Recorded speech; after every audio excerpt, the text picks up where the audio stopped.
ತಮಿಳಿನ ದ್ರಾವಿಡ ನೆಲದಲ್ಲಿ ಪರ್ಯಾಯ ರಾಜಕೀಯದ ಅಲೆಯನ್ನ ಎಬ್ಬಿಸುವುದಕ್ಕೆ ಮುಂದಾಗಿರುವಂತ ಸಿ ಜೋಸೆಫ್ ವಿಜಯ್ ಯಾನೆ ದಳಪತಿ ವಿಜಯ್ಗೆ ಸಂಕಷ್ಟದ ಮೇಲೊಂದು ಸಂಕಷ್ಟಗಳು ಈಗ ಎದುರಾಗ್ತಿದೆ.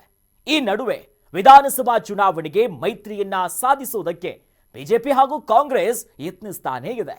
ಕೇಂದ್ರದ ಹಿಂದಿ ಹೇರಿಕೆಯ ಬಗ್ಗೆ ವಿರೋಧಿಸಿದಂತಹ ವಿಜಯ್ ಬಿಜೆಪಿ ಜೊತೆಗೆ ಸೇರ್ತಾರಾ ಅಥವಾ ಸರ್ವರಿಗೂ ಸಮಾನ ಅವಕಾಶಗಳನ್ನ ಲಭ್ಯವಾಗಬೇಕು ಅಂತ ಹೇಳುವ ದಳಪತಿ ಕಾಂಗ್ರೆಸ್ ಜೊತೆ ಕೈ ಜೋಡಿಸ್ತಾರ? ಎಲ್ಲದರ ಬಗ್ಗೆ ಹೇಳ್ತೀವಿ. ಇದೇ ಹೊತ್ತಿನ ವಿಶೇಷ. ಜನನಾಯನ್ಗೆ ಕೆಡ್ಡ. ತಮಿಳುನಾಡಿನ ಎಂಜಿಆರ್, ಜಯಲಲಿತಾರಂತೆ ಆಂಧ್ರಪ್ರದೇಶದ ಎನ್ಟಿಆರ್ ಅವರಂತೆ ತಮಿಳುನಾಡಿನ ಮುಖ್ಯಮಂತ್ರಿಯಾಗಿ ಅಧಿಕಾರಕ್ಕೇರುವಂತಹ ವಿಜಯ್ ಕನಸು ಈಡೇರುವಂತಹ ಹಾದಿಯಲ್ಲೇ ಅನೇಕ ಏರುಪೇರುಗಳಿದ್ದೇ ಇವೆ. ಸಿನಿಮಾದ ಹೊರತಾಗಿ ರಾಜಕೀಯವನ್ನ ತಮಿಳುನಾಡಿನ ರಾಜಕೀಯ ಕಂಡೇ ಇಲ್ಲ. ವಿಜಯ್ಗೆ ಇರುವಂತಹ ಸಿನಿಮಾ ಖ್ಯಾತಿಯನ್ನ ರಾಜಕೀಯ ಮೈತ್ರಿ ಮಾಡಿಕೊಳ್ಳಲು ಬಿಜೆಪಿ ಮತ್ತು ಕಾಂಗ್ರೆಸ್ ಎರಡೂ ಪಕ್ಷಗಳು ಯತ್ನಿಸ್ತಾ ಇದೆ. ಇನ್ನು ಸಿಬಿಐ ಸೆನ್ಸಾರ್ ಸರ್ಟಿಫಿಕೇಟ್ ತಡೆ ಎಲ್ಲದರ ಹಿಂದೆ ರಾಜಕೀಯ ಇದೆ ಎನ್ನುವಂತ ಚರ್ಚೆನೂ ಇದೆ. ಎಲ್ಲದರ ಬಗ್ಗೆ ಒಂದು ಇಂಟ್ರೆಸ್ಟಿಂಗ್ ಸ್ಟೋರಿ ಎಲ್ಲಿದೆ ನೋಡಿ.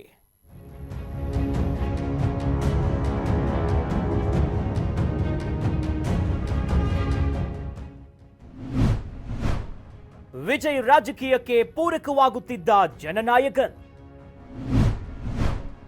ಜನನಾಯಕನ್ ಸಿನಿಮಾದಿಂದ ವಿಜಯ್ ರಾಜಕೀಯ ಉಲ್ಟ. ತಮಿಳು ಚಿತ್ರನಟ ದಳಪತಿ ವಿಜಯ್ಗೆ ಸಂಕಷ್ಟದ ಮೇಲೊಂದು ಸಂಕಷ್ಟ ಎದುರಾಗ್ತಿದೆ. ಕರೂರು ಕಾಲ್ತುಳಿತ ಪ್ರಕರಣಕ್ಕೆ ಸಂಬಂಧಿಸಿದಂತೆ ಸಿಬಿಐ ವಿಚಾರಣೆಯನ್ನ ಎದುರಿಸಿದ್ರು. ಅವರ ಕೊನೆಯ ಚಿತ್ರ ಅಂತ ಹೇಳಲಾಗುವ ಜನನಾಯಕನ್ ಬಿಡುಗಡೆಗೂ ಸಂಕಷ್ಟದ ಬೆಟ್ಟವೇ ಬೆಳೆದುಕೊಂಡಿತ್ತು. ಕಾಲ್ತುಳಿತ ಪ್ರಕರಣಕ್ಕೆ ಸಂಬಂಧಿಸಿದಂತೆ ಸುಪ್ರೀಂ ಕೋರ್ಟ್ ಆದೇಶದ ಬಳಿಕ ಸಿಬಿಐ ಎಸ್ಐಟಿಯಿಂದ ಪ್ರಕರಣವನ್ನ ಕೈಗೆತ್ತಿಕೊಂಡಿದೆ. ಪ್ರಕರಣಕ್ಕೆ ಸಂಬಂಧಿಸಿದಂತೆ ತಮಿಳಕ ವೆಟ್ರಿ ಕಾಳಗಂ ಟಿವಿಕೆ ಅಧ್ಯಕ್ಷ ದಳಪತಿ ವಿಜಯ್ ಹಾಗೂ ಪಕ್ಷದ ಅನೇಕ ಪದಾಧಿಕಾರಿಗಳನ್ನ ಸಿಬಿಐ ವಿಚಾರಣೆ ನಡೆಸಲಿದೆ. ಬಳಿಕ ಚಾರ್ಜ್ ಶೀಟ್ ಸಲ್ಲಿಸುವ ಬಗ್ಗೆ ಅಂತಿಮ ನಿರ್ಧಾರ ತೆಗೆದುಕೊಳ್ಳುವ ಸಾಧ್ಯತೆ ಇದೆ ಅಂತ ಹೇಳಲಾಗ್ತಿದೆ. ವಿಜಯ್ ರಾಜಕೀಯ ಪ್ರಚಾರಕ್ಕೆ ಅನುಕೂಲ ಆಗುತ್ತದೆ ಅಂತ ಹೇಳಲಾಗುತ್ತಿದ್ದ ಜನನಾಯಕನ್ ಸಿನಿಮಾ ಇದೇ ಜನವರಿ 9ರಂದು ಬಿಡುಗಡೆಯಾಗಬೇಕಿತ್ತು. ದಿನಾಂಕವು ನಿಗದಿಯಾಗಿತ್ತು. ಜಗತ್ತಿನಾದ್ಯಂತ ಸುಮಾರು 5,000 ಪರದೆಗಳು ಮುಂಗಡ ಬುಕಿಂಗ್ ಕೂಡ ಆಗಿದ್ವು. ಆನ್ಲೈನ್ನಲ್ಲಿ ಮುಂಗಡ ಟಿಕೆಟ್ ಕೂಡ ಮಾರಾಟವಾಗಿದ್ವು. ಆದ್ರೆ ಸಿನಿಮಾದಲ್ಲಿ ಕ್ರೌರ್ಯ ಹೆಚ್ಚಾಗಿದೆ, ಮಹಿಳೆಯರು ಮಕ್ಕಳು ನೋಡಲು ಅರ್ಹವಲ್ಲದ ದೃಶ್ಯಗಳೇ ಇದೆ ಅಂತ ನೆಪಗಳನ್ನ ಹೇಳಿ ಸೆನ್ಸಾರ್ ಮಂಡಳಿ ಪ್ರಮಾಣ ಪತ್ರ ಕೊಡೋದಕ್ಕೆ ನಿರಾಕರಣೆ ಮಾಡಿತ್ತು. ನ್ಯಾಯಾಂಗ ಹೋರಾಟಕ್ಕೆ ಚಿತ್ರತಂಡ ಹಾಗೂ ವಿಜಯ್ ಮುಂದಾಗಿದ್ದಾರೆ. ಮುಂಗಡ ಟಿಕೆಟ್ ಕಾಯ್ದಿರಿಸಿದ್ದವರಿಗೆ ರಿಫಂಡ್ ಮಾಡಿರುವ ಕಾರಣಕ್ಕೆ ಸಿನಿಮಾ ತಂಡಕ್ಕೆ ಭಾರಿ ನಷ್ಟವೂ ಉಂಟಾಗಿದೆ.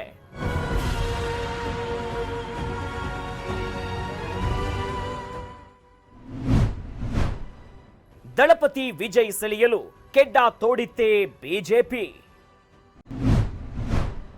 ವಿಜಯ್ ಸೆಳೆಯಲು ಕಾಂಗ್ರೆಸ್ ಕೂಡ ಸತತ ಪ್ರಯತ್ನ.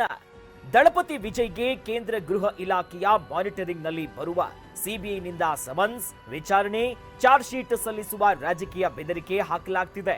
ಇನ್ನೊಂದು ಕಡೆಯಿಂದ ಜನನಾಯಕನ ಸಿನಿಮಾಕ್ಕೆ ಕೇಂದ್ರ ವಾರ್ತಾ ಮತ್ತು ಪ್ರಸಾರ ಇಲಾಖೆಯ ಅಡಿಯಲ್ಲಿರುವ ಸಿಬಿಎಫ್ಸಿ ಇಂದ ಸೆನ್ಸರ್ ಸರ್ಟಿಫಿಕೇಟ್ ನೀಡೋದಕ್ಕೆ ನಿರಾಕರಣೆಯನ್ನ ಮಾಡಲಾಗ್ತಿದೆ. ಈ ಮೂಲಕವೇ ದಳಪತಿ ವಿಜಯ್ ಸೆಳೆಯುವುದಕ್ಕೆ ಬಿಜೆಪಿ ಕೆಡ್ಡ ತೋಡುತ್ತಿದೆಯಾ ಅನ್ನೋ ಪ್ರಶ್ನೆಯು ರಾಜಕೀಯ ವಲಯದಲ್ಲಿ ಕೇಳಿ ಬರ್ತಿದೆ. ಇನ್ನೊಂದೆಡೆ ತಮಿಳುನಾಡಿನಲ್ಲಿ ಡಿಎಂಕೆ ಜೊತೆ ಹಳಸಿರುವ ಮೈತ್ರಿಯೊಂದಿಗೆ ರಾಹುಲ್ ಗಾಂಧಿಗೆ ಚುನಾವಣೆಯನ್ನ ಎದುರಿಸುವುದು ಹೇಗೆ ಎನ್ನುವ ಪ್ರಶ್ನೆ ಉದ್ಭವ ಆಗಿದೆ. ಹಾಗಾಗಿ ದಳಪತಿ ವಿಜಯ್ ಪರವಹಿಸಿ ಮಾತನಾಡಿದ ರಾಹುಲ್ ಗಾಂಧಿ ಚುನಾವಣೆಗೆ ಸಹಾಯ ಆಗಬಹುದಾ ಎಂಬ ದೃಷ್ಟಿಯಿಂದ ಚಿಂತಿಸುತ್ತಿರುವ ಹಾಗಿದೆ. ಡಿಎಂಕೆಯನ್ನ ತೀರಾ ಟೀಕಿಸುವ ವಿಜಯ್ ಕಾಂಗ್ರೆಸ್ ಜೊತೆಗೆ ಮೈತ್ರಿಗೆ ಒಪ್ಪಿದ್ರೆ ತಮಿಳುನಾಡಿನ ರಾಜಕೀಯ ಇತಿಹಾಸವೇ ಬದಲಾಗಬಹುದು ಎಂಬ ಚರ್ಚೆಯೂ ಇದೆ.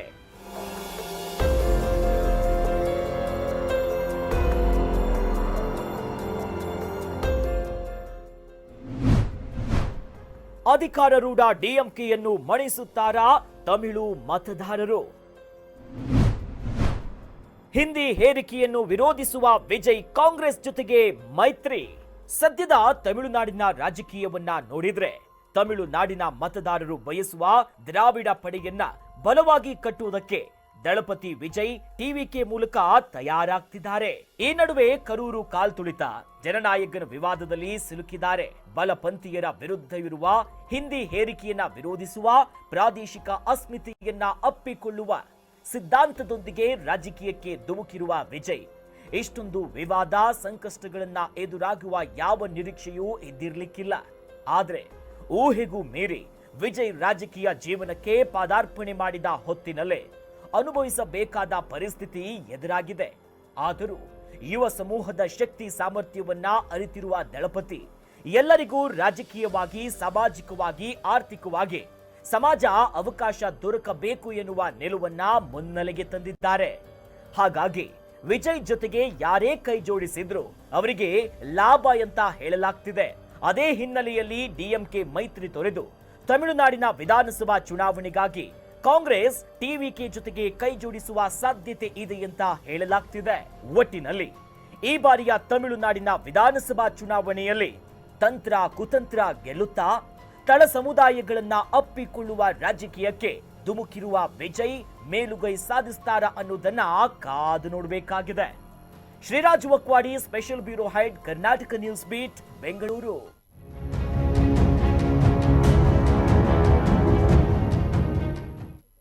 ಒಟ್ನಲ್ಲಿ ತಮಿಳುನಾಡಿನಲ್ಲಿ ಈಗ ರಾಜಕೀಯ ಹಾವು ಏಣಿ ಆಟ ಅಂತೂ ಆಗ್ತಾನೆ ಇದೆ. ಆದ್ರೆ ಟಿವಿಕೆ ಪಕ್ಷಕ್ಕೆ ವಿಜಯ್ ಅವರಿಗೆ ಒಂದಾದ್ಮೇಲೊಂದು ಸಾಲು ಸಾಲು ಸಂಕಷ್ಟಗಳು ಬರ್ತಿದೆ. ಆ ನಿಟ್ಟಿನಲ್ಲಿ ಚುನಾವಣೆಗೆ ಕೆಲ ತಿಂಗಳು ಮಾತ್ರ ಬಾಕಿರೋ ಈ ಹೊತ್ತಿನಲ್ಲಿ ಇವೆಲ್ಲವನ್ನ ಮೆಟ್ಟಿ ನಿಲ್ತಾರಾ ಅಥವಾ ಕಾಂಗ್ರೆಸ್ ಅಥವಾ ಬಿಜೆಪಿ ಜೊತೆ ಕೈ ಜೋಡಿಸ್ತಾರಾ? ಕಾದು ನೋಡಬೇಕು. ಇದಾಗಿತ್ತು ಈ ಹೊತ್ತಿನ ವಿಶೇಷ. ನೋಡ್ತಾ ಇರಿ ಕರ್ನಾಟಕ ನ್ಯೂಸ್ ಬೀಟ್. ನ್ಯಾಯ ನಮ್ಮೊಂದಿಗೆ, ನಾವು ನಿಮ್ಮೊಂದಿಗೆ.